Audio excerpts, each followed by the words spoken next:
Bueno, un detonante en mis primeros años de vida fue el hambre, fue la necesidad. Y es hambre en varios aspectos, porque era hambre también de reconocimiento, de afiliación, de pertenencia, de trascendencia, pero había hambre primaria también. Si yo no vendía muchos pollos, seguramente iba a trabajar en la obra, porque lo que sabía hacer en el campo no aplica en la ciudad. Tendría que trabajar nuevamente de jardinero, de velador, de jinete, de vaquero, o haciendo zanjas aquí en alguna calle de Chihuahua.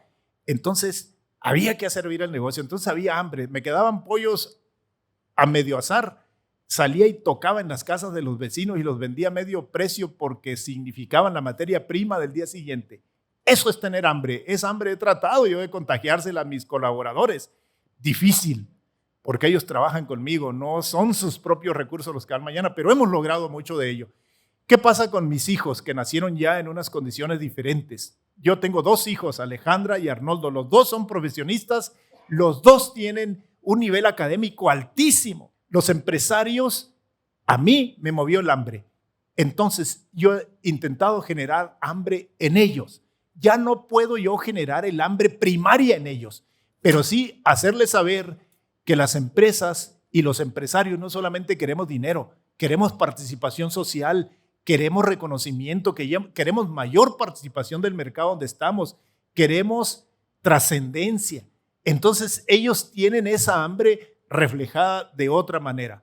Hambre de trascender, hambre de participar, hambre de reconocimiento, hambre de participación. Entonces, en eso estamos trabajando. Pero hay culturas en el mundo que dicen de manera clara, si tu hijo no tiene hambre, genérasela para que sepan lo que cuesta ganarse el dinero.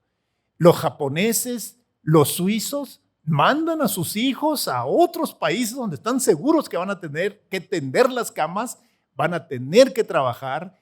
Entonces, si tu hijo no tiene hambre, genérasela, porque el hambre es necesaria, lo mismo que el miedo. Muchas veces me han dicho jóvenes emprendedores, oiga, don Arnoldo, pero yo tengo miedo. Si no tuvieras miedo, no emprendas, muchacho, porque el miedo es el que te hace levantarte, el miedo es el que te hace responsabilizarte, el que te da la constancia. El miedo es necesario también, el hambre es necesaria también, ¿no?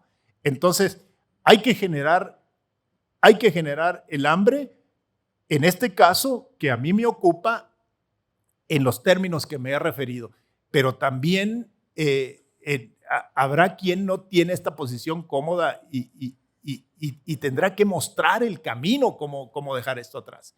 Por eso uno de los grandes valores que tienen esta vida difícil y este origen difícil que yo he tenido es que si yo lo puedo hacer, lo pueden hacer muchos, muchos. Inclusive, cuando estoy en una conferencia, mi primer preocupación es no dar una recomendación que no esté al alcance del que la está escuchando.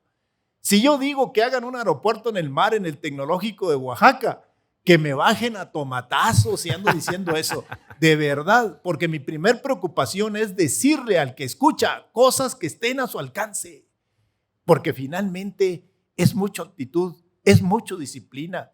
En términos de dinero, la gente piensa que el dinero es la solución. Muchos en una sociedad mercantilista y consumista como esta en la que vivimos piensan que la solución es el dinero. El dinero es una parte, la otra es disciplina. Mira, tan solo esto, el dinero se consigue cuando no se necesita. Ser honrado es buen negocio. Los lujos son de contado, si no, no son lujos, muchacho.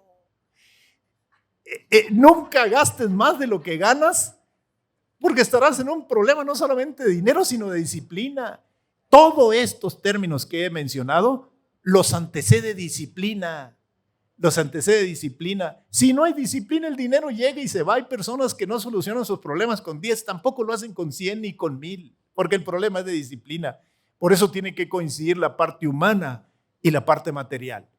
Entonces, volvemos a la pregunta. Si tu hijo no tiene hambre, genérasela, ya sea en trascendencia, en reconocimiento o primaria.